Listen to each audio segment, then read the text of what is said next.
যদি মানুষ তাদের নিজের কথাগুলো খেতে পারত, তাহলে তারা বুঝতে পারত যে এগুলো কতখানি তেতো। মানুষের মুখে বলা কথার একটা আলাদা শক্তি আছে।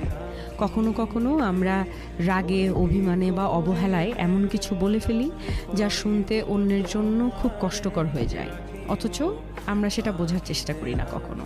কিন্তু ভাবুন তো, যদি একদিন সত্যি আমাদের নিজের বলা কথাগুলো খেতে হতো, তাহলে কেমন লাগতো? মিষ্টি বা ভদ্রভাবে বলা কথা হয়তো সুস্বাদু লাগতো, কিন্তু কটূক্তি, অপমান বা কষ্ট দেওয়ার মতো কথা হলে সেটা হয়তো একেবারেই স্বাদে তেতো আর গিলতেও কষ্ট হতো। তখনই হয়তো আমরা বুঝতাম আমাদের জিভ থেকে বের হওয়া প্রতিটা শব্দের কতটা ওজন আছে, আর তা অন্যের হৃদয়ে কেমন প্রভাব ফেলে। তাই কথার আগে একটু ভেবে বলা জরুরি, কারণ কথার কোনো ওষুধ নেই। একবার বলে ফেললে তা আর ফেরানো যায় না কখনো। নিজের কথাই যদি একদিন নিজের কাছে তিতে হয়ে ওঠে, সেটাই হবে সবচেয়ে বড় অনুশোচনা।